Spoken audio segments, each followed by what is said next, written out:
Masaya po, masaya. Sobrang saya.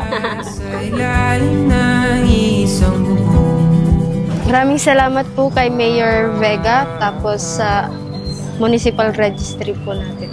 Sa mga magiging bagong tradisyon. Honorable Mayor, Sir, my staff and I have the honor to present to you these 55 men and women who met all the requirements and are qualified for marriage. I present them to you for the wedding ceremony. Ano po, masaya po ako kasi po napakasalat po ako ng taong mahal ko po. Naiyak tuloy ako.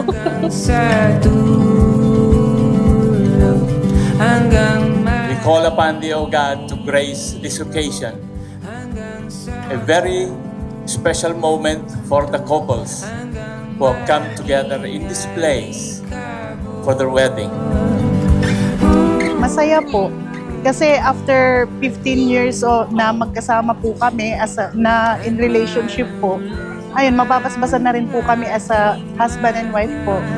Katawan, pero hindi magbabago. Kabalagya salamat kasi kayo, Mayor Carl Vega, na po sa may programa yo ato may piyogag min mampakasalya. So, salamat balbal.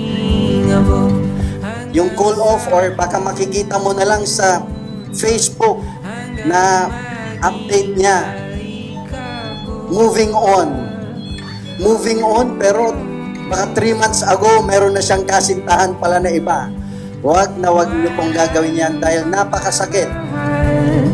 Ibig sabihin wala na ako. Kasama niyo po kami na magdarasal para po sa inyong journey bilang mag-asawa simula sa araw na ito at sa mga darating pang panahon, kasama po ang basbas ng ating Panginoon Diyos. Balbal ka salamat. Sa wakas, kasal kami na. Hanggang maging abo. Kayo po ay officially mag-asawa na po ngayon.